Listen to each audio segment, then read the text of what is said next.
আমার আল্লাহ কোরআনুল কারীমের অন্যত্র বলেন, লাউ আনজালনা হাযাল কুরআন আলা জাবালিল লারাআইতাহু খাশিআম মুতাসাদ্দিআম মিন খাশিয়াতিল্লাহ ওয়া তিলকাল আমসালু নাদরিবুহা লিন্নাসি লাআল্লাহুম ইয়াতাফাক্কারুন। আল্লাহু আকবার। আমার আল্লাহ বলেন, লাউ আনজালনা হাযাল কুরআন, আমি যদি এই কোরআনটাকে যদি আসমানের উপর অবতীর্ণ করতাম, লাউ আনজালনা হাযাল কুরআন আলা জাবালিন, আমি যদি এই মহাগ্রন্থ আল কোরআনটাকে আসমানের উপর অবতীর্ণ করতাম, পাহাড়ের উপর অবতীর্ণ করতাম, জমিনের উপর অবতীর্ণ করতাম, তাহলে আল্লাহ প্রদত্ত নূরের ভরে আসমান চূর্ণ বিচীর্ণ হয়ে যেত, জমিন চূর্ণ বিচীর্ণ হয়ে যাইত, পাহাড় ছিন্ন ভিন্ন হয়ে যাইত, যার ফলে সকলেই অস্বীকার করলো আমি আল্লাহ পৃথিবীর ভিতরে ছোট এবং তুচ্ছ। আমি আল্লাহ মানুষদের শ্রেষ্ঠত্ব প্রমাণ করার জন্য আমি এই শ্রেষ্ঠ কিতাব দিয়ে তাদের কলবকে, তাদের সিনাকে নূর দ্বারা ভরপুর করে দিলাম। জোরে জোরে কোন সুবহানাল্লাহ। আমার আল্লাহ ফেরেশতাদের ডায়েরিতে আমার নাম লিখে নিবে আর জিন্দেগীর সকল গুনাহ মাফ করে দিবে। জোরে জোরে কোন সুবহান। তাহলে আমরা কি মাহফিল শেষ করার আগে চলে যাব? কে কে যাবেন একটু হাত তোলেন তো দেখি। মাশাআল্লাহ, আপনারা সবাই চালাক মানুষ, তার মানে কেউই যাবেন না, সবাই গুনাহ মাফ করে নিতে চান। আল্লাহ আপনি আপনার প্রিয় বান্দাদেরকে কবুল করেন, সকলে বলেন আমিন। আলোচনা শুরু করার আগে আমি ভূমিকা নেব না, অল্প সময় আলোচনা করব। কর্তৃপক্ষ বলেছে গতকালকে পাশে একটা বড় মাহফিল হয়েছে, আপনারা ওখানে গিয়েছিলেন। 11:30 থেকে 12টার ভিতরে আমার আলোচনা শেষ করবেন ইনশাল্লাহ। বাকি আপনারা এই সময়টুকু আমাকে দিবেন না ইনশাল্লাহ? যদি কেউ উঠে যান তাহলে আগেই যান, আর যদি না যান তাহলে শেষ করে যাবেন। আলোচনা যাই হোক, কোরআন হাদিসের বাইরে কি আমার বাপ দাদার কোনো কথা বলবো? জোরে বলেন, বাপ দাদার কোনো কথা বলবো? তাহলে কোরআনের কথা যদি ভালো না লাগে, আচ্ছা বলেন তো দেখি, ভালো খাবার যদি কারো কাছে ভালো না লাগে তাহলে ওর রুচির সমস্যা না? বলে ঠিক, কোরআন হাদিস থেকে কথা বলবো, আমার সুর থাকুক চাই না থাকুক, কারো যদি ভালো না লাগে তাহলে ওর ইমানের ভিতরে ভেজাল আছে না? ভালো খাবার যেরকম ভালো না লাগলে রুচির সমস্যা, বলে কোরআন হাদিসের কথা যার কাছে ভালো না লাগবে তা বুঝতে হবে তার ইমানেও কি সমস্যা। তাহলে ভেজাল মুক্ত ইমান আমরা সকলেই চাই কিনা বলেন? আল্লাহর কাছে আমরা দোয়া করি আল্লাহ আমাদের ভেজাল মুক্ত ইমান দান করেন, সকলেই বলেন আমিন। আমি যে আলোচনাটা আজকে করব, আশা করি এই আলোচনাটা ইতিপূর্বে শোনেন নাই, এটা আমার দৃঢ় বিশ্বাস। শুনেছেন অল্প কিছু দুই একটা কথা, কিন্তু আমি যেভাবে সাজিয়ে বলবো বা প্রেক্ষাপট নিয়ে আলোচনা করব, এই আলোচনাটা ইতিপূর্বে শোনেন নাই, এটা আমার দৃঢ় বিশ্বাস। তারপরেও শুনতেও পারেন, বলা যায় না। আমি আজকে আলোচনার দুটি টপিকস, মূল হেডলাইন আমি আপনাদের সামনে প্রথমেই বলে দিচ্ছি। প্রথমত আমার আলোচনার মূল বিষয় হচ্ছে কোরআনের মহত্ব কি বলেন তো দেখি, এবং উলামায়ে কেরামের মর্যাদা, এবং মানুষ কিভাবে ভালো হবে। ঠিক আছে, এই দুইটা বিষয় নিয়ে আমার আলোচনা। আমরা সবাই ভালো মানুষ হয়ে ফিরে যাব ইনশাআল্লাহ। ভালো মানুষ হয়ে ফিরে যেতে চাইলে তাহলে আমার আলোচনার ওই দ্বিতীয় অপশনটাও শুনতে হবে ইনশাআল্লাহ। তাহলে সকলেই বলেন, এই পৃথিবীর ভিতরে বা আপনাদের এই কলমাকান্দা থানাতে, আপনাদের এই দুর্গাপুর ইউনিয়ন যদি হয়ে থাকে, দুর্গাপুর ইউনিয়নের আপনারা কথার কথা মনে করেন 1 নাম্বার ওয়ার্ড, এই 1 নাম্বার ওয়ার্ডের আপনার আমার কথার যে পরিমাণ পাওয়ার, তার চাইতে দ্বিগুণ পাওয়ার মেম্বারের কথার বেশি না? মনে হয় কথা বোঝেন নাই আপনারা। বলতেছে আমার আপনার কথা যদি আমি আপনি পুলিশকে ফোন করি, পুলিশকে সহজে আসবে, কিন্তু মেম্বার যদি বলে আসবে, তাহলে আমার আপনার কথার চাইতে কার কথার পাওয়ার বেশি? মেম্বার। আচ্ছা বলেন তো দেখি, মেম্বার পুলিশকে আসতে বললো, চেয়ারম্যান যদি বলে পুলিশ তোমরা যাও না, পুলিশ কি আসবে? কেন আসবে না? মেম্বারের চাইতে পাওয়ার হলো কার বেশি? আচ্ছা বলেন তো দেখি, পুলিশ চেয়ারম্যান আসতে নিষেধ করলো, কিন্তু বলল দুর্গাপুরের যেন মাটি না থাকে। এমপি সাহেব যদি পুলিশকে বলে, আচ্ছা বলেন তো দেখি, পুলিশের কি আর হুঁশ থাকবে? কিছুদিন পূর্বেই তো পুলিশ আপনাদেরকে কিরকম ভাবে টর্চার করেছে, কিরকম ভাবে ঘুষ নিয়েছে, কিরকম ভাবে মিথ্যা মামলা দিয়ে মানুষকে রাতকে রাত দিনকে দিন হয়রানি করার ফলে আজকে পুলিশ আমার আপনার কাছে সহযোগিতা চাইতেছে। জোরে জোরে কোন কথা ঠিক কিনা? অতএব পুলিশের কথা শুনে আবার ভয় পায়েন না, পুলিশ কিন্তু আর আপনাদেরকে মারবে না। এখন পুলিশই মার থেকে বাঁচার জন্য আপনার আমার কাছে সহযোগিতা চাইতেছে। অতএব এমপি সাহেব বললে পুলিশের হুঁশ থাকবে না। আচ্ছা বলেন তো দেখি, এমপি সাহেবের উপরে মন্ত্রী যদি বলে এই একবার পুরা এই দুর্গাপুর থানার কোন গ্রামের মানুষ যেন ঘুমাইতে না পারে, আচ্ছা বলেন তো দেখি পুরা দুর্গাপুরের মানুষ কি ঘুমাতে পারবে? কেন পারবে না? বলে এমপির চাইতে পাওয়ার কার বেশি? আচ্ছা মন্ত্রীর উপরের লেভেলের যদি সরকার বলে পুরা ময়মনসিংহ ব্লক, আচ্ছা বলেন তো দেখি পুরা ময়মনসিংহ বিভাগের পুলিশের কি হুঁশ থাকবে? কেন থাকবে না? কারণ সরকার বলেছে, সরকারের কথা বাধ্যতামূলক শোনার কারণে আজকে পুলিশ জনগণের হাতে বারবার করে ধোলাই খাচ্ছে। জোরে জোরে কোন কথা ঠিক কিনা? অতএব সরকার বললে পুলিশের যেরকম হুঁশ থাকে না, আবার এই জনগণ ঘুরে দাঁড়াইলে সরকারেরও এই বাংলাদেশে থাকার মতো কোনো স্পেস থাকে না। জোরে জোরে কোন কথা ঠিক কিনা?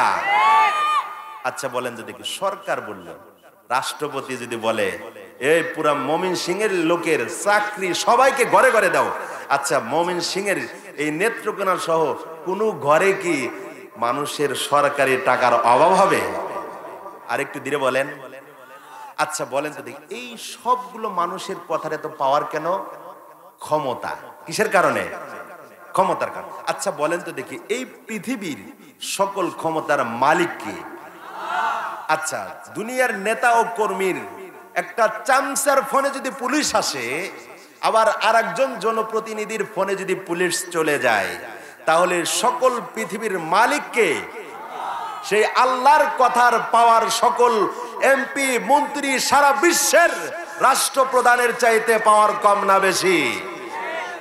আপনারা স্বচক্ষে দেখেছেন বাংলাদেশ সরকার সকল প্রকারের রাস্তা ব্লক করে দিয়ে নিজের ক্ষমতাকে চিরস্থায়ী করতে চেয়েছিল, কিন্তু আমার আল্লাহ 101 নাম্বার রাস্তা দিয়ে ফেরেশতাদেরকে ঢুকাইয়া দিয়া বাংলার নওজোয়ান যুবকদের হাতে এই বাংলাদেশকে স্বাধীনতা দান করেছে। জোরে জোরে কোন কথা ঠিক কিনা? তাহলে বুঝতে হবে আমার মালিকের ক্ষমতা পাওয়ার আগেও কম ছিল না, মাঝখানেও কম ছিল না, এখনো কম নাই। জোরে জোরে কোন কথা ঠিক কিনা? অতএব সেই মালিক যাকে ক্ষমতা দিয়েছে সেই ক্ষমতা পেয়ে বড়াই করা যাবে না।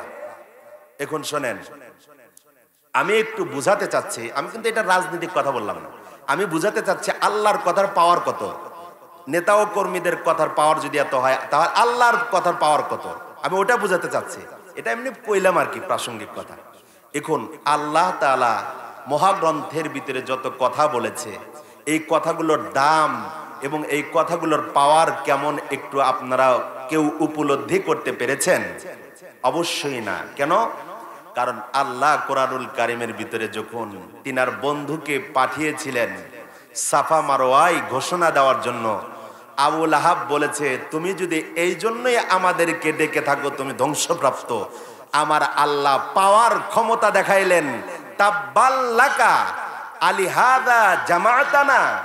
আবু লাহাব যখন বলেছিল হে মুহাম্মদ তুমি যদি এই জন্যই আমাদেরকে ডেকে থাকো তুমি ধ্বংস হয়ে যাও, আমার আল্লাহ তৎক্ষণাৎ সূরা লাহাব প্রেরণ করে বললেন আমি যার পক্ষ হয়ে যাই সে কখনো ধ্বংসপ্রাপ্ত হবে না, অতএব আমি যার বিরুদ্ধে চলে যাই সে অবশ্যই দুনিয়াতে ধ্বংসপ্রাপ্ত হয়ে যাবে। জোরে জোরে কোন কথা ঠিক কিনা? অতএব কোরআনুল কারিমের ভিতরে আমার আল্লাহ বলেছেন, কি বলেছেন? সারা পৃথিবীর ভিতরে আমার আল্লাহ গোটা কোরআন শরীফটাকে 23 বছরে যখন যতটুকু প্রয়োজন ছিল নবী মুহাম্মদুর রাসূলের উপর অবতীর্ণ করেছে। কেন করেছে? মানুষদেরকে অন্ধকারের পথ থেকে আলোর পথে উঠানোর জন্য, জাহান্নামের আগুন থেকে জান্নাতে নিয়ে যাওয়ার জন্য, এবং মানুষকে হেদায়েতপ্রাপ্ত বান্দা মুমিন মুত্তাকি বানানোর জন্য। জোরে জোরে কান আল্লাহু আকবার। আমার আল্লাহ কোরআনুল কারীমের ভিতরে বলেছেন, আমি এই কালামটা যখন লৌহে মাহফুজে সংরক্ষণ করে রাখলাম, আমি এই কালামটাকে দুনিয়াতে প্রেরণ করার পূর্বে আমি আসমানকে প্রস্তাব রাখলাম, আমার এই কোরআনটাকে তুমি গ্রহণ করো। আসমান অপারগতা প্রকাশ করেছে। আর একটু জোরে মুসলমানের আওয়াজে বীর মুজাহিদের মতো বলেন আল্লাহু আকবার। কোরআনটা গ্রহণ করার জন্য অস্বীকার করলো কে? আসমান। জমিনের কাছে প্রস্তাব দেওয়া হলো, জমিন সেম একই কথা বলল। তাহলে আল্লাহ কার কাছে কোরআনটা প্রেরণ করবে? তখন এই পৃথিবীতে সবচাইতে শক্তি সেটা হলো পাহাড়ের। পাহাড়কে আমার আল্লাহ কোরআনটাকে নাজিল করানোর জন্য প্রস্তাব রাখলেন। কারণ গোটা আসমানটাকে রেখেছে খুঁটি ছাড়া। কার মাধ্যমে? পাহাড়ের সাহায্যে। আপনাদের যেরকম বর্ডার এলাকায় পাহাড় আছে, এরকম পাহাড় দ্বারা আল্লাহ তাআলা আসমানটাকে কি রেখেছেন? সংরক্ষণ করে রেখেছেন। পাহাড়কে প্রস্তাব দিল ছোট একটা গ্রন্থ কোরআনটাকে সংরক্ষণ করার জন্য। পাহাড় অস্বীকার করে ফেলল। শক্তির দিক দিয়ে সবচাইতে বড় পাওয়ারফুল যেই প্রাণীটার, সেটা হলো রয়্যাল বেঙ্গল টাইগার। প্রাণীকুলের কাছে প্রস্তাব দেওয়া হলো। সকল প্রাণীরা বলল, আমরা এটাকে গ্রহণ করার যোগ্যতা রাখি না। জোরে জোরে বলেন না আল্লাহু আকবার। আল্লাহ কেন তাদের কাছে প্রস্তাব দিলেন? প্রথম প্রশ্ন, প্রস্তাবটা দিলেন এই জন্য, বনি আদমের শ্রেষ্ঠত্ব তাদের মুখ দিয়ে পাঠ করে মানুষদেরকে সুসংবাদ দেওয়ার জন্য। জোরে জোরে বলেন সুবহানাল্লাহ। সবাই যখন অপারগতা প্রকাশ করলো, তাহলে কোরআনটা আল্লাহ কোথায় নাজিল করবে? আল্লাহ রাব্বুল আলামিন মহাগ্রন্থ আল কোরআনুল কারীমের ভিতরে বলেন, ইন্না আরাদানাল আমানাতা আলাস সামাওয়াতি ওয়াল আরদি ওয়াল জিবাল ফাআবাইনা আন ইয়াহমিলাহা ওয়া হামালাহাল ইনসান ইন্নাহু কানা যালুমান জাহুলা। আল্লাহু আকবার। আমার আল্লাহ পৃথিবীর মানুষদেরকে ডেকে ডেকে বলতেছেন, ও পৃথিবীর মানুষ, তোমরা শুনে নাও, আমি আল্লাহ আমার শ্রেষ্ঠ কিতাবটাকে অবতীর্ণ করানোর জন্য আমি আল্লাহ আসমানকে প্রস্তাব করলাম, আমি আল্লাহ জমিনকে প্রস্তাব করলাম, আমি আল্লাহ পাহাড়ের উপর অবতীর্ণ করার জন্য পাহাড়কে প্রস্তাব করলাম। বলে সকল দিক থেকে যখন আমি আল্লাহ প্রস্তাব প্রেরণ করি, আসমান অস্বীকার করে ফেললো, জমিন অস্বীকার করে ফেললো। বলে এরকম ভাবে পাহাড় পর্বত সবকিছু অস্বীকার করে ফেললো। বলে শক্তির দিক দিয়ে প্রাণীকুল অস্বীকার করে ফেললো। কিন্তু আমি আল্লাহ এই কোরআনটাকে তো হুদাই হুদাই আসমানে লাউহে মাহফুজে সংরক্ষণ করার জন্য আমি আল্লাহ সৃষ্টি করি নাই। আমি আল্লাহ শ্রেষ্ঠ কিতাবটাকে অবতীর্ণ করলাম পৃথিবীর ভিতরে শ্রেষ্ঠ মানুষদের হেদায়েতের জন্য, জাহান্নাম থেকে বাঁচিয়ে শ্রেষ্ঠ জান্নাত উপহার দেওয়ার জন্য। জোরে জোরে কোন সুবহানাল্লাহ। আমার আল্লাহ বলেন, ইন্না আরাদনাল আমানাতা আলাস সামাওয়াতি ওয়াল আরদি ওয়াল জিবাল। আমার আল্লাহ বলেন, আমি যখন এই কোরআনটাকে অবতীর্ণ করার জন্য আসমানকে প্রস্তাব করলাম, জমিনকে প্রস্তাব করলাম, পাহাড়কে প্রস্তাব করলাম, এবং আমি আল্লাহ যখন প্রাণীকুলকে প্রস্তাব করলাম, সকলেই অস্বীকার করে ফেললো। ও ভাই, সবাই যখন অস্বীকার করে ফেললো, তাহলে মালিকের কালাম কোথায় অবতীর্ণ করা হবে? হায়রে, আল্লাহ তাআলা এই কিতাবটাকে অবতীর্ণ করার জন্য, আল্লাহ তাআলা মানুষদের হেদায়েতের জন্য যেই কিতাবটাকে মানব জীবনের সংবিধান হিসাবে ঘোষণা করেছেন, আল্লাহ কোথায় অবতীর্ণ করবেন? বলে দেখেন, সবচাইতে ছোট, সবচাইতে তুচ্ছ, যাদের কোনো শক্তি নাই, যাদের কোনো ক্ষমতা নাই, যারা উচ্চতার দিক দিয়ে অত্যন্ত ছোট, আকৃতির দিক দিয়ে অত্যন্ত ছোট, আমার আল্লাহ সকলেই যখন অপারগতা প্রকাশ করলো, আমার আল্লাহ তখন মানুষকে, যে মানুষটাকে কেবলমাত্র নাপাক এক ফোঁটা বীর্য দ্বারা তৈরি করে মাটি দ্বারা সৃষ্টি করে দুনিয়াতে প্রেরণ করেছে, বলে এই মানুষের কাছে যখন প্রস্তাব এসেছে, হায়রে, মানুষ অত্যন্ত চালাক, আল্লাহর আদালতে বলে কিভাবে মানুষ মুত্তাকি হতে পারবে, কিভাবে মানুষ জান্নাতি হতে পারবে, কিভাবে মানুষ কোরআনের আলোকে জীবন গঠন করতে পারবে? আমার আল্লাহ সবাই যখন অপারগতা প্রকাশ করলো, আমার আল্লাহ তৎক্ষণাৎ মানুষকে যখন প্রস্তাব করলেন, আমার আল্লাহ তৎক্ষণাৎ মানুষরা না বুঝে, এটার মহত্ব, এটার বরত্ব, এটার শান, এটার মর্যাদা না বুঝে, তখন কোরআনটাকে গ্রহণ করার জন্য মাটির সৃষ্টি নাপাক দ্বারা, এক ফোঁটার নাপাক দ্বারা সৃষ্টিকৃত মানুষ এই কোরআনটাকে গ্রহণ করার জন্য আল্লাহর ডাকে লাব্বাইক দিয়ে, আল্লাহর ডাকে সাড়া দিয়েছে। জোরে জোরে কোন সুবহানাল্লাহ। বলে কিরকম ভাবে দেখেন, আমার আল্লাহ বলেন পৃথিবীর এই মানুষগুলো ছোট, বলে দেখেন মানুষগুলো অত্যন্ত বিশাল মোটা নয়, আবার বেশি উচ্চ নয়, আবার এদের বেশি শক্তি নাই। কারণ যদি এদের বেশি শক্তি থাকতো তাহলে রয়্যাল বেঙ্গল টাইগারের চাইতে বেশি হতো। এদের যদি শরীরের দিক দিয়ে বেশি হতো তাহলে হাতির চাইতে এরা বেশি মোটা হইতো। বলে যদি এদের চাইতে বেশি বিষাক্ত হতো তাহলে সাপ বিচ্ছু পোকামাকড়ের চাইতে বেশি বিষাক্ত হতো। কিন্তু দেখেন মানুষ অত্যন্ত ছোট, অত্যন্ত দুর্বল, আকারের দিক দিয়ে অত্যন্ত দুর্বল। আমার আল্লাহর প্রস্তাবটা পাওয়ার সঙ্গে সঙ্গে এই মাটির সৃষ্টি মানুষ আল্লাহর ডাকে লাব্বাইক দিয়ে তিনি এই কোরআনটাকে গ্রহণ করার জন্য আল্লাহ তাআলার ঐশী গ্রন্থ, মহাগ্রন্থ আল কোরআন গ্রহণ করেছে। জোরে জোরে কোন সুবহানাল্লাহ।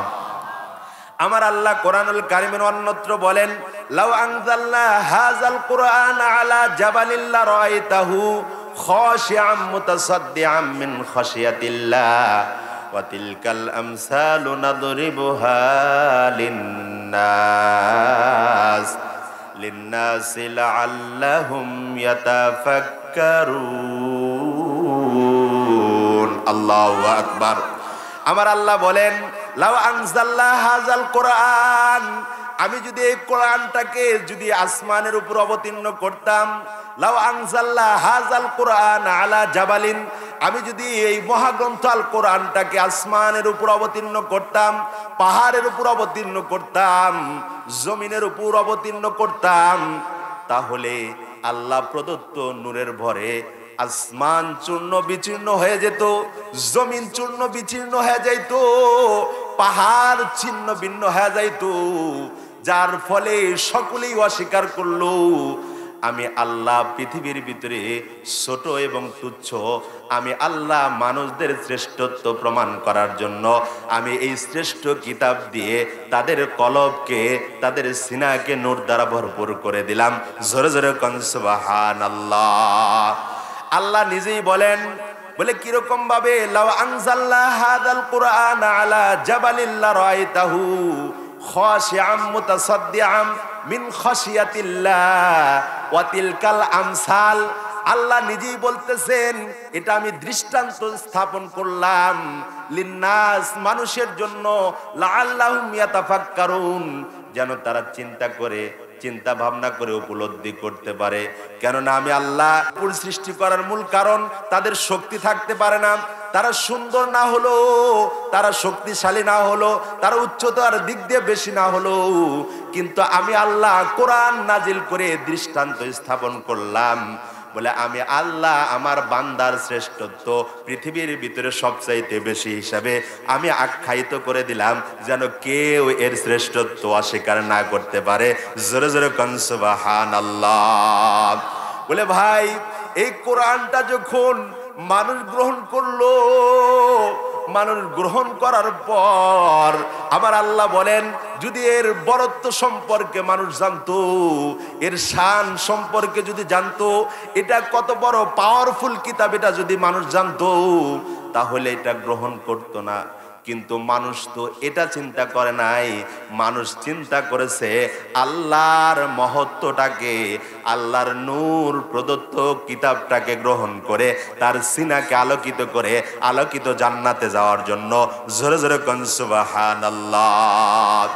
এই জন্য আমার আল্লাহর রাসূল বলেন, হায়রে, এই কোরআন যখন মানুষের উপর অবতীর্ণ করলো, এই কোরআন যখন শিক্ষা গ্রহণ করার জন্য, বলে এরকম একজন সন্তানকে শিক্ষা গ্রহণ করার জন্য মাদ্রাসাতে প্রেরণ করলাম, বলে আমি মক্তবে মসজিদে প্রেরণ করলাম। বলে হাদিসে পাকের ভিতরে আসছে, মান সালাকা তরিকান ইয়ালতামিসু ফীহি ইলমান সালাকাল্লাহু ইলাল জান্নাহ। বান্দা যখন তার সন্তানকে কোরআন শিক্ষা দেওয়ার জন্য মাদ্রাসার ভিতরে প্রেরণ করে, মাদ্রাসার দিকে রাস্তা দিয়ে যখন হেঁটে যায়, বলে আমার আল্লাহ বলেন, বলে আমি আল্লাহর ফেরেশতারা ৭০,০০০ ফেরেশতা ওই বান্দার ওই ছোট মাসুম বাচ্চার পায়ের নিচে পর দিয়ে বিছায়া দেয়। জোরে জোরে কোন সুবহানাল্লাহ। শুধু এতটুকুই ক্ষান্ত না, বলে বান্দা যখন তার সন্তানকে কোরআন শিক্ষা দেওয়ার জন্য মাদ্রাসার দিকে প্রেরণ করে, আমার আল্লাহ বলেন সে মাদ্রাসার দিকে দুনিয়ার দৃষ্টিতে দেখা যাচ্ছে সে একটা প্রতিষ্ঠানের দিকে যাচ্ছে, কিন্তু না না না, সে আমি আল্লাহর নির্মিত এই সুন্দর সুসজ্জিত জান্নাতের দিকে হাঁটতেছে। জোরে জোরে কোন সুবহানাল্লাহ। এই কথাটাকে বোঝানোর জন্য রাসূলুল্লাহ তার হাদিসে পাকের ভিতরে বলেন, বলে বান্দা যে কোরআন যখন শিক্ষা দেওয়ার জন্য, শিক্ষা গ্রহণ করার জন্য মাদ্রাসার দিকে যায়, সে যে জান্নাতের দিকে যাইতেছে এটা তো হতেই পারে না। কিন্তু আল্লাহর রাসূল হাদিসে পাকের ভিতরে বলেন, মান করা আল কোরআন, যে ব্যক্তি কোরআন পড়লো, আল্লাহ তাআলা হাসরের ময়দানে বলবেন, ও আমার বান্দা, ও হাফেজে কোরআন, ও আলেম, তুমি যে কোরআন শিখছো, আমার নবীর ঘরের প্রতিষ্ঠানের দিকে গেছো, তুমি তো জান্নাতের দিকে গেছো, বলে তুমি আজকে কোরআন পড়ো আর চড়ো, কোরআন পড়ো আর সিঁড়ি বায়ে বয়ে ওঠো, তোমার পড়া যেখানে থামবে জান্নাতের সুউচ্চ মাকাম সেখানেই তোমার জন্য বরাদ্দ হয়ে যাবে। জোরে জোরে কোন সুবহানাল্লাহ।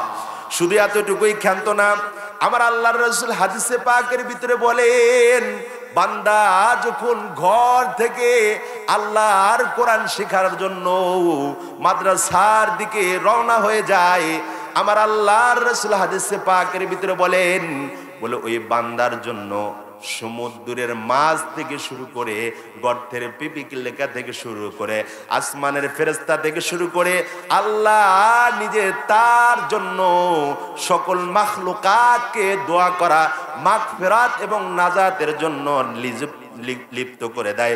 জোরে জোরে কোন সুবহানাল্লাহ। এই জন্য আমার আল্লাহ বলেছেন, আমি যে এই কোরআনটা নাজিল করলাম, এটা আমি এমনি এমনি নাজিল করলাম না, মানুষের জন্য আমি আল্লাহ কোরআন দিলাম, এটা এমনি এমনি দিলাম না, কারণ আমি আল্লাহ এই বনি আদমকে শ্রেষ্ঠত্ব দিয়ে, সৃষ্ট কোরআন দিয়ে তাদেরকে জান্নাতে নিয়ে যাওয়ার জন্য। জোরে জোরে কোন সুবহানাল্লাহ। ভাই, হয়তো কথাটা বুঝে আসে নাই।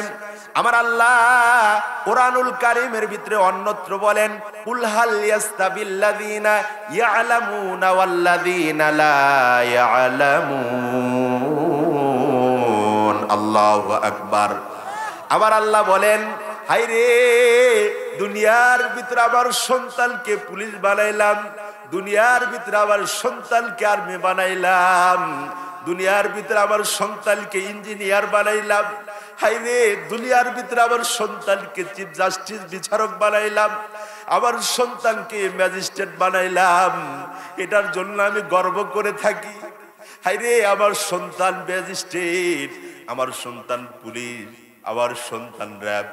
কিন্তু এটা তোমার ফখরের বিষয় না, এটা তোমার অত্যন্ত গৌরবের বিষয় না।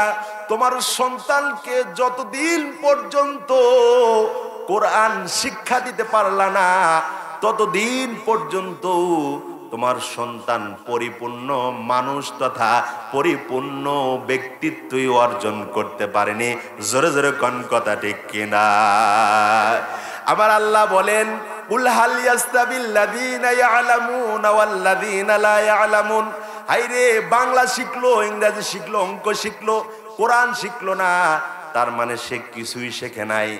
হায়রে কোরআন শিখছে, বাংলা শেখে নাই, ইংরেজি অঙ্ক শেখে নাই, কিন্তু সে সবই শিখছে। কারণ কোরআনের শিক্ষা এটা হলো আল্লাহ প্রদত্ত ঐশী গ্রন্থ, মহাগ্রন্থ। আল্লাহ তাআলার কোরআনটাকে শেখা মানে তার কোরআনের নূর দ্বারা তার সিনাকে ভরিয়ে নেওয়া। জোরে জোরে কোন সুবহানাল্লাহ। এই জন্য আমার আপনার দোয়া করতে হবে, একটা সন্তান দে রে আল্লাহ, একটা সন্তান দে। কামাই খাওয়ার আশা নাই রে আল্লাহ, আমি মরলে জানাজা পড়বে সে। একটা সন্তান দে রে আল্লাহ, একটা সন্তান দে। কামাই খাওয়ার আশা নাই রে আল্লাহ, আমি মরলে আমার জানাজা পড়াবে সে। কোরআন শেখাও ছেলে মেয়েকে ওহে মুসলমান, কোরআন শেখাও ছেলে মেয়েকে ওহে মুসলমান। জান কবাজের সময় তোমার হইবে রে আসান। কোরআন শেখাও ছেলে মেয়েকে ওহে মুসলমান, জান কবাজের সময় তোমার হইবে রে আসান। একটি ছেলে আলেম হলে পড়বে কোরআন মৃত্যুকালে, মরদুদ শয়তান ভেগে যাবে, থাকবে রে ঈমান। কোরআন শেখাও ছেলে মেয়েকে ওহে মুসলমান। জোরে জোরে কন্যা আল্লাহু আকবার। আল্লাহর কাছে দোয়া করা দরকার। ওগো আল্লাহ, 10টা সন্তান চাই না তোমার কাছে। আমার সন্তান র্যাব হোক, পুলিশ হোক, এটা আমি চাই না। আমার সন্তান চিফ জাস্টিস, ব্যারিস্টার হোক, এটা আমি চাই না। কিন্তু আল্লাহ, তুমি এরকম একটা সন্তান আমাকে দাও, যে সন্তান আমি মরে গেলে আমার জানাজা পড়াতে পারবে, যে সন্তান আমি মরে গেলে কবরের পাশে গিয়ে মা বাবার জন্য দোয়া করবে। রব্বিরহামহুমা কামা রব্বায়ানি সগীরা। বান্দা যখন ইন্তেকাল করে, তার সন্তান যখন তার কবরের পাশে গিয়ে দোয়া করে, আমার আল্লাহ বলেন ওই বান্দার আমিন আমিন বলতে দেরি হয়, আরশ পর্যন্ত পৌঁছতে দেরি হয়। আমি আল্লাহ ওই বান্দার কবরের সাথে জান্নাতের সাথে সংযোগ চালু করতে দেরি করি না। জোরে জোরে কল সুবহানাল্লাহ। এই জন্য আল্লাহর কাছে দোয়া করা দরকার। 10টা সন্তান চাই না আল্লাহ, একটা সন্তান চাই। আমি যখন মরে যাব, সে যেন আমার কবরের পাশে গিয়ে রব্বিরহামহুমা কয়। জোরে জোরে কোন কথা ঠিক কিনা? হায়রে দেখেন, এই বাংলাদেশের ভিতরে দেখলেন, হায়রে পুলিশ সন্তান যদি হয়, তাদের জন্য মানুষ পর্যন্ত বদদোয়া করে। আজকে দেখেন, যত বাহিনীর লোক হোক না কেন, তারা লাঞ্ছিতর শিকার হয়। কিন্তু একটা সন্তানকে যদি আপনি আলেম বানান, এর যত বয়স হবে এর সম্মান বাড়বে, এর যত বয়স হবে তত আল্লাহর কাছে দাম বেড়ে যাবে। বলে এই সন্তানটা আল্লাহর কাছে দোয়া করার আগে আমার আল্লাহ তার দোয়াটা কবুল করে নাই। জোরে জোরে কোন সুবহানাল্লাহ। বলে আপনি যদি যেরকম নিজে কাম করতে পারেন না, কাজের লোককে কাজ করার জন্য নিয়ে আসেন, তার কাজটা আপনার মন মতো হয় না, আবার সে টাইম টু টাইম চলে যায়। বলে ঠিক নিজের সন্তানকে আলেম বানাইলেন না, বলে ভাড়া করে আলেম নিয়ে আসলেন, সে তো তার মতো করে দোয়া করবে, আপনার মন মতো হবে না। সে তো আপনার জানাজা পড়লে নিজের সন্তানের জানাজা পড়ানোর মতো হবে না। জোরে জোরে কোন কথা ঠিক কিনা?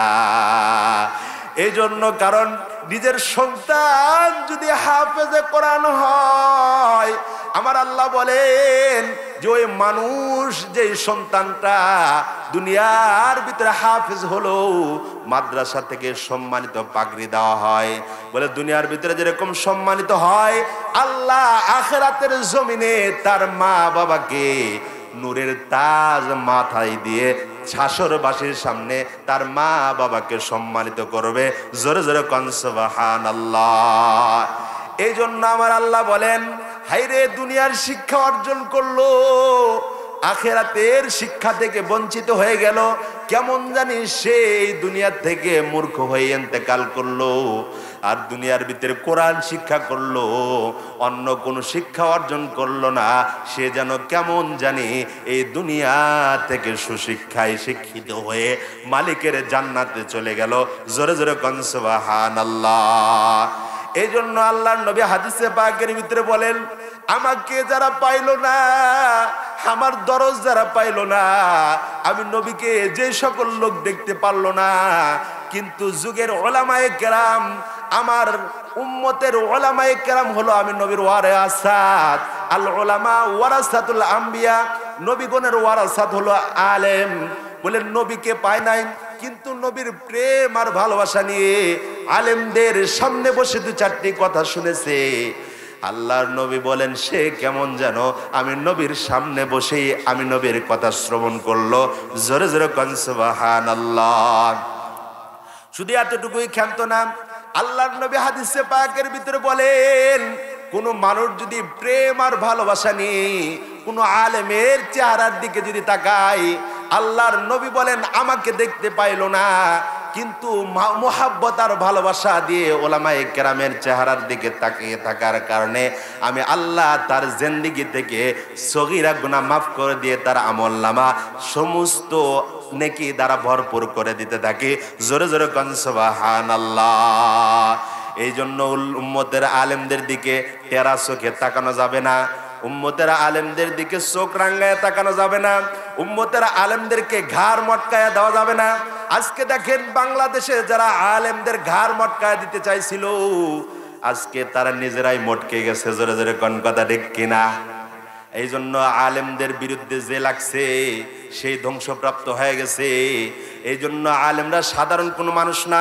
আলেম গরিব হতে পারে, আলেমের পোশাক ছোট হতে পারে, আলেমের পোশাক দুর্বল বা নরমাল হতে পারে, কিন্তু আলেমের কানেকশন সরাসরি কার সাথে?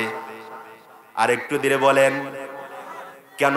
কারণ আল্লাহর কালামটা তার সিনার ভিতরে ভরপুর। জোরে জোরে কোন সুবহানাল্লাহ।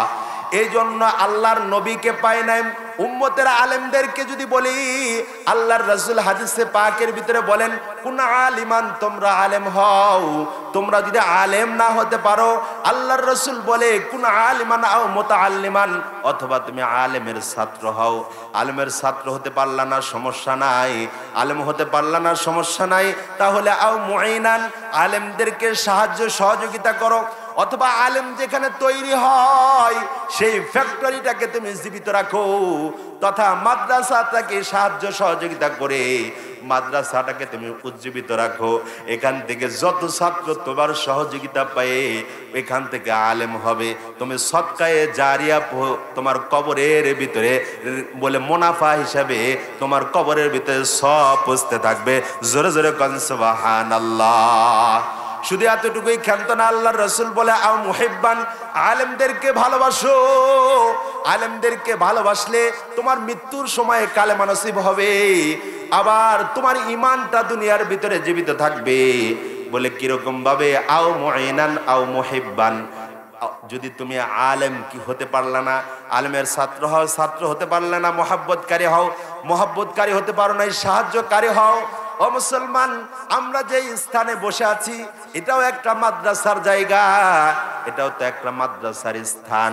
এখানেও তো মাদ্রাসার বলে ফাউন্ডার আছে, ভিত্তি আছে। এই ফাউন্ডারটাকেও জীবিত রাখা দরকার আছে কিনা বলেন? তাহলে কেউ উঠবেন না, আমি কিন্তু আলোচনা শুরুই করি নাই। এজন্য মেহেরবানি করে বসেন, আরেকটু আলোচনা আছে। এজন্য আল্লাহ রাসূল বলেছেন, কুন আলিমান আও মুতাআল্লিমান আও মুঈনান আও মুহিব্বান আও মুস্তামিআন ওয়ালা তাকুন খামিস। যদি আলেম হতে পারলে না, আলেমের ছাত্র হও। আলেমের ছাত্র হতে পারলে না, আলেমকে মহব্বতকারী হও। আলেমকে মহব্বতকারী হতে পারলে না, তাহলে আলেমকে সাহায্য সহযোগিতাকারী হয়ে যাও।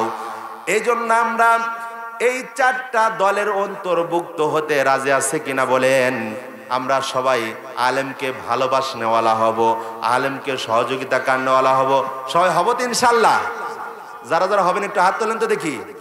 আল্লাহ সবাইকে কবুল করে, সকলে বলেন আমিন। আলেমকে যদি ভালোবাসেন, আপনার ঈমান নসিব হবে, মৃত্যুর সময় কালেমা নসিব হবে। মৃত্যুর সময় যদি আপনার মৌতটা কালেমা পড়তে পড়তে হয়, আল্লাহ রাসূল বলেন, মান ক্বালা লা ইলাহা ইল্লাল্লাহু ফাদাখালাল জান্নাহ। যে ব্যক্তি কালেমা পড়ে ইন্তেকাল করলো, সে যেন সরাসরি মালিকের জান্নাতে চলে গেল। জোরে জোরে কন্যা সুবহানাল্লাহ। আলেমকে মোহাব্বত করলে, ভালোবাসলে, আলেমের চেহারার দিকে তাকাইলে ঈমান নসিব হয়। আমি একটা দৃষ্টান্ত দিব, ছোট একটা কথা বলবো। আপনারা আমাকে আর মাত্র 10টা মিনিট সময় দিবেন তো ইনশাল্লাহ? 10টা মিনিট সময় দেন, তাহলে আমি আপনাদেরকে ছেড়ে দিব ইনশাল্লাহ।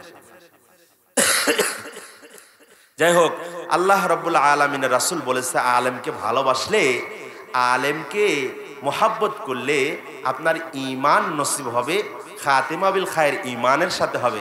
আর এই ঈমান নিয়ে ইন্তেকাল করলে আপনি জান্নাতে চলে যাবেন।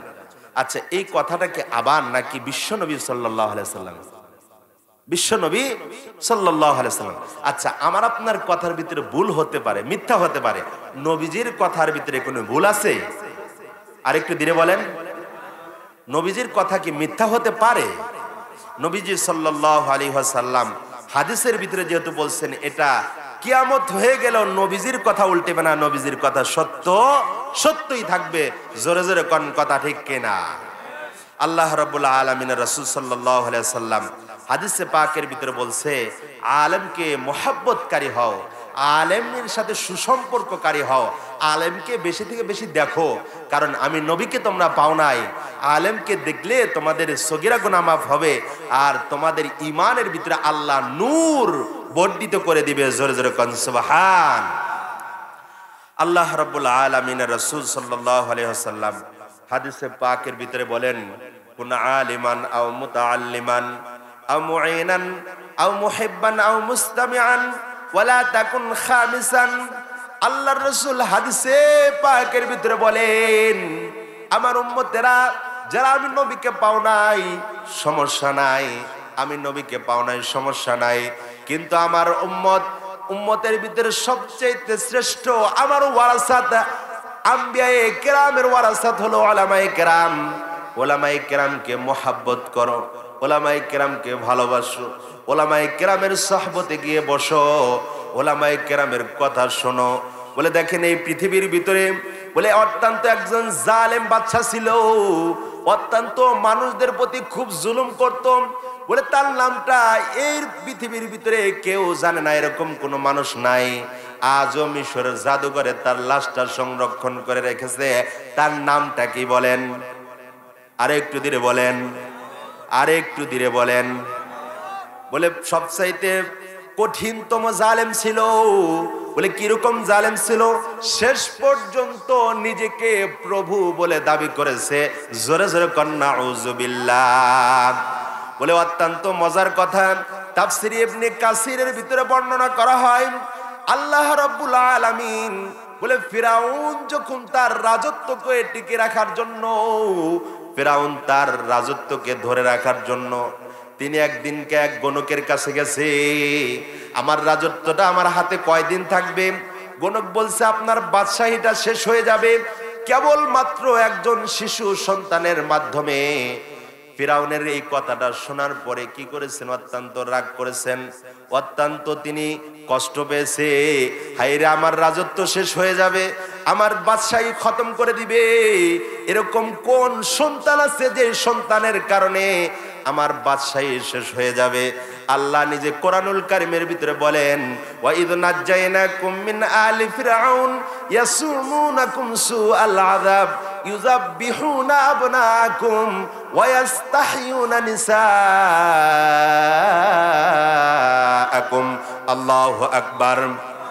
আল্লাহ রাব্বুল আলামিন বলেন, পৃথিবীর ভিতরে সবচাইতে নিকৃষ্টতম জালেম ছিল ফিরআউন, যে নিজেকে প্রভু বলে প্রজাদেরকে শাসাইতো। কোন প্রজা যদি তাকে প্রভু না বলতো, প্রজাকে তৎক্ষণাৎ হত্যা করে ফেলতো। ও ভাই, বলে এরকম শুধু এরকম না, বলে এক একদিন তাফসীরের কিতাবের ভিতরে লেখা হয়, যখন ফিরআউনকে বলা হয়েছে তোমার রাজত্ব ধ্বংস করার জন্য একজন কেবলমাত্র শিশু সন্তানে যথেষ্ট, বলে এই জন্য যত গর্ভবতী মা আছে, তাফসীর ইবনে কাসিরের ভিতরে ঘটনা নকল করা হয়, তিনি একদিনে 4000 গর্ভবতী নারীকে নিজের হাতে তথা কর্মচারীদেরকে দিয়ে জবাই করে হত্যা করে ধ্বংস করেছে। জোরে জোরে কন্যা নাউযুবিল্লাহ। বলে কিসের জন্য? বলে নিজের রাজত্বকে টিকে রাখার জন্য। বলে কেন কেন? এই জন্যই কোন শিশু সন্তান যেন দুনিয়াতে আগমন না করতে পারে। ও ভাই, বলে তাফসীর ইবনে কাসিরের ভিতর বর্ণনা করা হয়, বলে হযরতে মূসাকে তৎকালীন সময়ে বনি ইসরাইলের ভিতরে প্রেরণ করলেন। আমার আল্লাহ নবীদের চেহারা অত্যন্ত আকর্ষণ করে অত্যন্ত মায়াপূর্ণ চেহারা দিয়ে দুনিয়াতে প্রেরণ করেছিলেন। বলে হযরতে মূসা আলাইহিস সালাতু ওয়াস সালামের আম্মা জান যখন তার বোন তাকে খবর দিল, আমি তো বাদশার দরবারে থাকি, বাদশা তো সকল গর্ভবতী মাদেরকে হত্যা করে ফেলতেছি।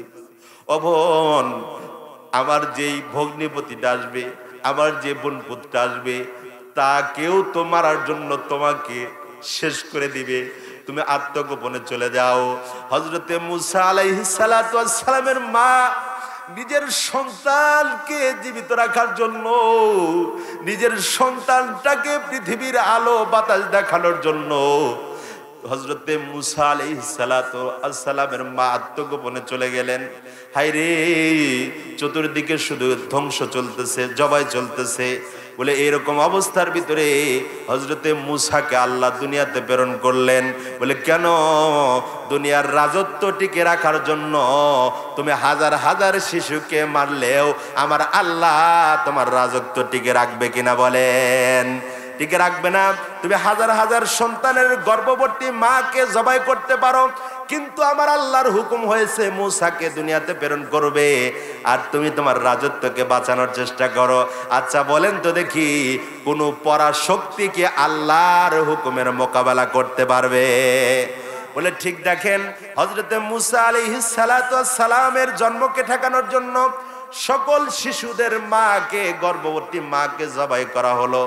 বলে কিরকম ভাবে? বলে হযরতে মূসা আলাইহিস সালাতু ওয়াস সালামকে যখন তিনি কি করলেন, প্রসব করলেন, হযরতে মূসা আলাইহিস সালাতু ওয়াস সালামের চেহারাটা ছিল অত্যন্ত সুন্দর, অত্যন্ত মায়াপূর্ণ। জোরে জোরে কোন সুবহানাল্লাহ।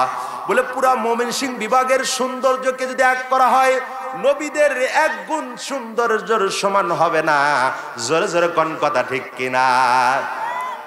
বলে মূসা আলাইহিস সালাতু ওয়াস সালামের মা যখন খবর শুনছে, হায়রে মূসার বাহিনীরা চলে আসছে, বলে ফিরাউনের বাহিনীরা চলে আসছে, খবর শুনেছে অমুক এলাকার অমুক গর্ভবতী মা তার সন্তানকে প্রসব করেছে। ঘটনাক্রমে সন্তানকে প্রসব করার পরে একটা বাক্সর ভিতরে উঠায়া, হায়রে সন্তানকে যে প্রসব করে যে মা সেটা বোঝে তার ব্যথা কেমন। যে সন্তানটাকে 10 মাস 10 দিন পেটে রাখে, এই শীতের দিনে যদি কোনো সন্তান এক কাপড়ে পেশাব করে দেয়, মা দ্বিতীয় আর একটা কাপড় পরিধান করে দেয়। এক সন্তানকে যদি এক সাইডে যদি পেশাব করে দেয়, দ্বিতীয় আর একটা সাইডে মা ঘুরে নেয়, ওই সাইডে পেশাব করে দিলে মা তার সন্তানকে ভালোবাসা দিয়ে বুকের উপর শোয়া নেয়। বলে এই সন্তানটাকে হযরতে মূসা আলাইহিস সালাতু ওয়াস সালামকে, হযরতে মূসা আলাইহিস সালাতু ওয়াস সালামের মা বিদায় দিতে চায় না। তারপরে মূসার পুকুরের ভিতরে, আপনারা জানেন গভর্নমেন্ট সরকারের যেরকম একটা বঙ্গভবনে একটা পুকুর আছে, যেই পুকুরে 5 আগস্টে গোসল করেছে। এরকম প্রত্যেক যুগে যুগে বাদশাদের রাজ দরবারের পাশে পুকুর থাকে। কেন? তারা তো যে কোনো জায়গায় গোসল করতে পারবে না। বলে ঠিক মুসা আলাইহিস সালাতু ওয়াস সালামের পুকুরে গোসলখানাতে বলে বাক্সর ভিতরে ঢুকায়া ওখানে ছেড়ে দিছে। ওখানেতে কেবলমাত্র বাদশার স্ত্রী গোসল করে। বলে হযরতে আসিয়া আলাইহিস সালাতু ওয়াস সালাম পুকুরের ধারে গেছে গোসল করার জন্য। কি যেন ভেসে আসতেছে, কি যেন ভেসে আসে। হযরতে মুসা আলাইহিস সালাতু ওয়াস সালামকে সে বাক্সর ভিতরে ভেসে দিছে। বলে কাছে চলে আসছে। মুসা আলাইহিস সালাতু ওয়াস সালামের চেহারা থেকে আমার আল্লাহ এরকম একটা নূরের ঝলক হযরতে আসিয়ার কলবের ভিতরে দিয়ে দিছে। জোরে জোরে কোন সুবহানাল্লাহ। হযরতে আসিয়া আলাইহিস সালাতু ওয়াস সালাম বলতেছে, হায়রে এই সন্তানটা এত সুন্দর, এই সন্তানটাকে দেখে আমার ভালো লাগছে। কি বলেছে একটু জোরে বলেন, আর একটু জোরে বলেন। এই কথাটা বললেও আপনার দিলের ভিতরে আমার আল্লাহ ঈমান দান করবে। বলেন কি বলেছে, আবার একটু জোরে বলেন। মুসাকে দেখে আমার ভালো লাগছে, আমি মুসাকে ভালোবাসি। জোরে জোরে কন্যা আল্লাহু আকবার। বলে সন্তানটাকে কোলের ভিতরে নিয়ে দাসীর কাছে দিয়ে দিছে। রাজ দরবারের ভিতরে হযরতে আসিয়া আলাইহিস সালাতু ওয়াস সালাম ফিরাউনের কাছে চলে গেছে, বাদশা মহোদয়ের কাছে গেছে। ও বাদশা, জীবনে তোমার কাছে আর কোনোদিন কোনো কিছু চাই নাই, কিন্তু আমি তোমার কাছে একটা চাওয়া আজকে চাইবো। তুমি যদি আমার চাওয়াটা পূর্ণ করো তাহলে আমি বলবো। হায়রে, কোন স্বামীর কাছে যদি স্ত্রী চাই, স্বামী কি না দেয়া পারে? একটু জোরে বলেন। আপনাদের স্ত্রী মানে আপনাদের উপর বেজার, এই জন্য কথা বের হইতেছে না। আপনারা কি স্ত্রীকে দেন না? দেন। বলে স্ত্রী স্বামীর কাছে গিয়ে বলতেছে, ফিরাউনের কাছে গিয়ে বলতেছে, হায়রে আমি তো একটা সন্তান পুকুরের ভিতরে ভাসমান পেয়েছি, এই সন্তানটাকে আমার ভালো লাগছে, আমি তাকে ভালোবাসি। কথা বলেছে কয়টা? আরেকটু জোরে বলেন, আরেকটু জোরে বলেন। কি কি কথা বলেছে? বলছে মুসাকে আমার ভালো লেগেছে, আমি তাকে ভালোবাসি। আমরাও একটু বলি, বলেন কি বলেছে কথা, একটু জোরে বলেন। আমি তাকে ভালোবাসি, আমাকে তার কাছে ভালো লাগছে। এই দুইটা কথা বলার কারণে আল্লাহ তাআলা হযরতে আসিয়াকে ঈমান দান করেছে আর ইন্তেকাল করেছে মালিকের জান্নাত দেখে দেখে। জোরে জোরে কোন সুবহানাল্লাহ। বলে হযরতে আসিয়া ফিরাউনের কাছে গিয়ে প্রস্তাব দিল। বলে এদিকে ফিরাউনের মাথা গরম, হায়রে কোন শিশু সন্তানের কারণে না আমার রাজত্ব ধ্বংস হয়ে যাবে। এটা কি সেই সন্তান? দিন যত যাচ্ছে ফিরাউনের সাথে উদ্ভট আচরণ করে, উগ্রতাপূর্ণ আচরণ করে। ফিরাউনকে মেসেজ দিয়ে দিলেন, তুমি তোমার রাজত্বকে ঠিক রাখার জন্য যেই সন্তানের মাকে জবাই করেছো, সেই রাজত্ব ধ্বংস করার জন্য সেই শিশুটাকে তোমার রাজ দরবারে লালন পালন করতেছি রাষ্ট্রীয় মর্যাদায়। জোরে জোরে কোন কথা ঠিক কিনা? হয়তো আপনারা দেখছেন 5ই আগস্টে রাজত্ব টিকে রাখার জন্য কত কি তো করলো। শেষ মুহূর্তে গণভবনে গিয়ে মাছ বের করে নিয়ে আসলো, ফ্রিজ থেকে রান্না ভাত খেয়ে ফেললো। কেন ফেললো? বলে আমার আল্লাহ যখন যেই হুকুম করে সেই হুকুমটাকে পৃথিবীর মানুষ বাস্তবায়ন না করতে দিলেও আমার আল্লাহ ঠিকই বাস্তবায়ন করবে। জোরে জোরে কোন কথা ঠিক কিনা? আমি কিন্তু আপনাদেরকে রাজনীতি শিখাইতে আসি নাই, কারণ আমার বাবাও রাজনীতি করে না, আমিও করি না। আমি যে এলাকায় থাকি সেই এলাকায়ও রাজনীতি নাই, ঠিক আছে? কিন্তু আমি আপনাদেরকে এখান থেকে বুঝাতে চাচ্ছি, আল্লাহর হুকুম যদি হয়ে যায়, আপনার ক্ষমতা হোক রেজেক হোক শেষ হয়ে যাবে, এটা আমি বুঝাতে চাচ্ছি। আল্লাহ রাব্বুল আলামিন হযরতে আসিয়াকে এই কথা বলার কারণে ঈমান দান করেছে। ফিরাউন যখন দিন যত যাচ্ছে, ফিরাউন যখন আসিয়ার কথা বুঝতে পারলো, সে ঈমান আনয়ন করেছে। বলে আল্লাহ তাআলা হযরতে মূসাকে তার রাজকীয় সংবর্ধনার মতো করে রাজকীয় মর্যাদা ভাবে হযরতে মূসাকে তার দরবারে পালন করতেছে। জোরে জোরে কোন সুবহানাল্লাহ। বলে দেখেন হযরতে আসিয়া দুইটা কথা বলেছিল, মূসাকে দেখে আমার ভালো লেগেছে, আমি মূসাকে ভালোবাসি। তাফসীর ইবনে কাসিরের ভিতরে ঘটনা নকল করা হয়, এখন আর নবী আসবে না, কেউ যদি বলে আলেম দেখলে আমার ভালো লাগে আর আলেমকে আমি ভালোবাসি, যদি কোনো মানুষ এই কথা দিল থেকে বলে, আল্লাহ তার ঈমান দান করবে আর মৃত্যুর সময় সে কালেমা পড়তে পড়তে মৃত্যুবরণ করবে। জোরে জোরে কোন সুবহানাল্লাহ।